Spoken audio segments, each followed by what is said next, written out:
안녕하세요. 오늘은 창세기 1장 제일 첫 단어가 나타나는 태초에 대해서 살펴보겠습니다. 여기 앞서 여러분들이 이해하셔야 할 것은 창세기를 보실 때 창세기는 단순히 창조 이야기를 쓴 것이 아니라 이 창조주가 구원자임을 구속자임을 말하고 있다는 것을 염두에 두셔야 됩니다. 왜냐하면 창세기는 독립적인 사건이 아니라 인류의 구원 사건과 아주 밀접하게 연결되어 있기 때문에 연결해서 이해를 하셔야 됩니다. 이사야서 44장 24절은 이렇게 말하고 있습니다. 내 구속자요 모태에서 너를 지은 나 여호와 이렇게 말씀하시면서 이미 창조주의자 구원자임을 창세기에서 창조 사건은 말하고 있다는 것이 그 특징입니다. 이사야서 54장 5절에 보면 만군의 여호와이시며 내 구원자는 이스라엘의 거룩한 이시라 이렇게 말씀하고 있고요. 우리가 창세기를 읽으실 때 그냥 단순히 창조 사건을 읽으시면 유대교와 다를 바가 없습니다.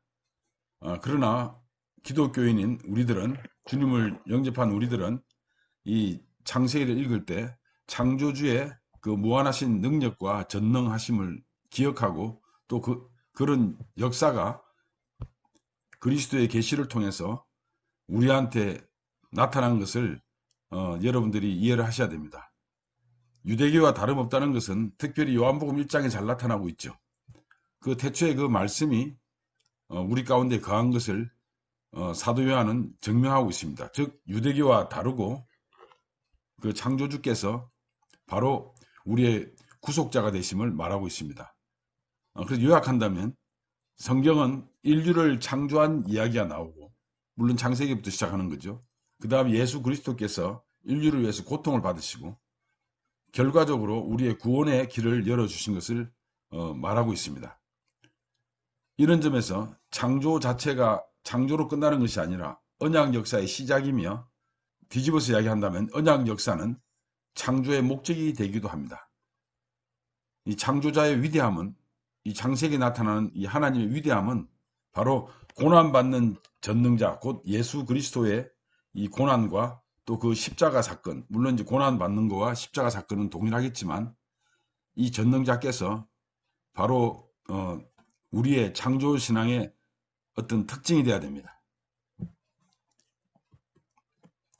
창세기는 크게 두 가지로 나눌 수 있습니다. 창세기 1장에서 11장까지는 태고의 이야기, 그 다음에 12장에서 30장은 족장들의 이야기로 구분할 수 있습니다. 뭐 잘 아시다시피 창세기 1장에서 11장은 태초에 하나님에 의하여 인간을 포함한 모든 만물이 창조됨을 보여주고 있죠. 그런데 1장에서 11장 사이에는 인간의 불순종이 나타남으로써 온전함이 깨어지기 시작한 것을 보여줍니다. 이때 온전함이라는 것은 히브리어로 이 샬롬이라고 하는데요. 하나님 보시기에 이 좋았더라는 이 말씀이 바로 온전함으로 나타납니다. 창조를 마치시고 보시기에 좋았어요. 그것이 이제 하나님께서 편하게 좋았더라는 표현으로 나타나는데 그래서 이제 그 쉬셨다 하는 쉼이 이제 우리한테 우리가 볼 수 있죠. 그런데 그것이 이제 하나님의 결심입니다. 온전한 자체, 만족한 그 자체입니다. 그런데 그 온전함이 깨지기 시작한 것이 바로 뭐냐면 아담과 하와를 비롯한 많은 사람들이 이제 그 온전함이 깨지는 행위를 하기 시작합니다. 특별히 그 노아 홍수 기사는 하나님이 그 지으신 땅과 그 안에 사는 인간들을 이제 정화를 시켜야 되겠다는 그런 하나님의 결심을 엿보게 되고 그래서 하나님께서는 창조의 본래 모습대로 이 좋았더라 온전한 이것을 이제 시행하고자 하셔서 홍수 사건이 이제 나타나고 있습니다. 또 하나 바벨탑 이야기는 우리 인간이 하나님에 대한 반역의 결과를 이제 상징하고 보여주고 있습니다. 세상에서의 교만, 우리가 뭐 할 수 있다는 그 마음, 또 뭘 할 수 있다는 그런 오해. 그래서 인간의 소외가 나타납니다. 이 소외라는 것은 참으로 그 성경학자들 사이에서 함축된 용어로 이제 이해를 하고 있는데요. 그것은 뭐냐면 하나님은 완벽하신 분이십니다. 완벽하신 분인데 인간이 하나님으로부터 불순종함으로써 하나님으로부터 이제 분리되고 떨어져 나가는, 즉 왕따 된다는 그런 의미입니다. 소외라는 말이. 그래서 이렇게 됨으로써 인간은 이제 하나님 없이는 살 수 없는 존재, 하나님 도움 없이는 살 수 없는 존재로 추락하는데, 이 추락을 가리켜서 뭐라고 그러냐면 이제 실존이라는 용어로 쓰죠. 이 실존이라는 말과 이 소외라는 말은 일맥상통합니다. 그 다음에 두 번째 구분이 되는 창세기 12장에서 50장은 이스라엘 민족의 이제 조상인 아브라함을 시작해서 이 족장들의 이야기가 나옵니다. 그래서 사실 아브라함이 애굽에 들어갔다가 이 다시 가나안으로 들어가는 그런 모습을 소출애굽이라고 합니다. 그리고 우리는 출애굽이란 말만 이제 알고 있지만, 별로 중요한 건 아니지만, 야곱이나 그 일가들이 애굽에 들어간 것을 입애굽이라고 우리가 말할 수 있습니다. 여러분들이 창세기를 공부하시면서 이 하나하나 어떤 그 의미 부여를, 우리가 굳이 뭐 여러 사람들은 의미 부여를 하지만 문자 중심으로 또 이렇게 분명하게 구분되는 것을 아시면 성경 읽는데 도움이 되실 겁니다. 다음으로 이 족장들의 이야기는 교재 409쪽 이하에 나오는데 우리한테 분명히 말하고 있습니다. 뭐냐면 순종하라. 언약에 대한 순종. 이때 언약은 어떤 언약이냐면 쌍무 언약입니다. 그래서 하나님께서도 우리한테 어떤 그 해주실 게 있고, 그 다음에 인간도 순종을 하나님께 해야 됩니다.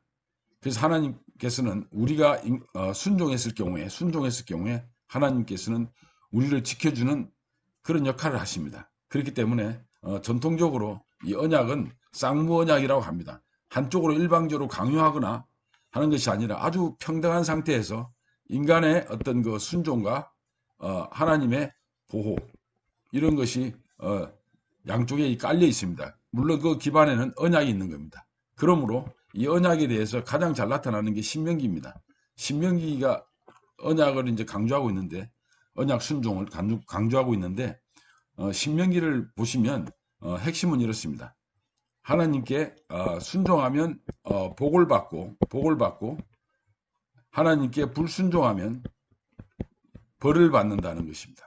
그래서 이 사이에는 만약에 불순종해서 벌을 받을 때 인간이 하나님에 대해서 다시 회개하고 돌아왔을 때, 그때 다시 이제 그 순종의 길이 열린다는 거죠.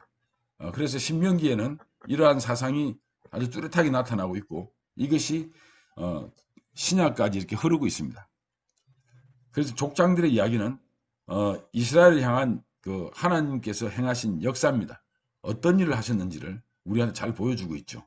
여기서 우리는 이제 유추할 수 있죠. 족장들의 불순종과 순종, 또 족장들이 하나님 앞에 보호받는 모습에서 우리들이 유추해서 우리들이 어떻게 하나님 앞에 살아야 할 것인지를 잘 보여주고 있습니다.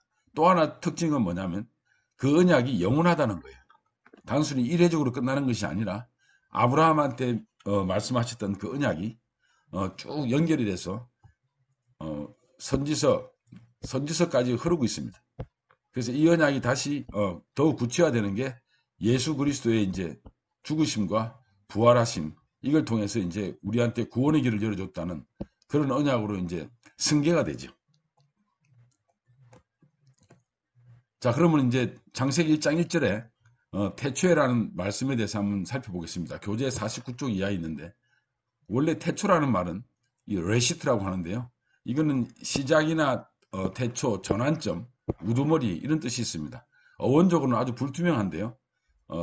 이게 우두머리를 가리는 로시와 첫째를 가리킨 리숑이 이렇게 리숑과 깊은 관계가 있지 않겠냐, 이렇게 이제 볼 수 있는데요.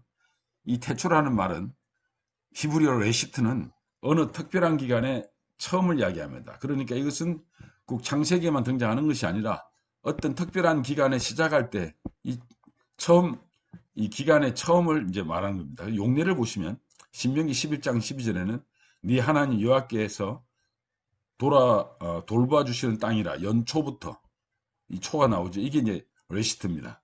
그 다음에 여호와킴이 다스리기 시작한 때 할 때, 여기도 이 시작한 때란 말이 이제 레시트로 나타나고, 내가 시초부터 종말을 알리며, 이것도 똑같이 이제 태초라는 레시트란 말로 나오고, 특별한 것은 여호와를 경외함이 지혜의 근본이라고 나타나고 있습니다. 근본. 근본이 이 레시트라고 연결되고 있다는 거죠. 그러니까 모든 그 기반, 뭐 이런 것들이 전부 다 이 레시트라는 말로 나타나고 있습니다. 그래서 이거는 아마 여러분들이 제가 생각하기에는 처음 들어보지 않았겠냐. 지혜의 근본이라는 말이 레시트입니다.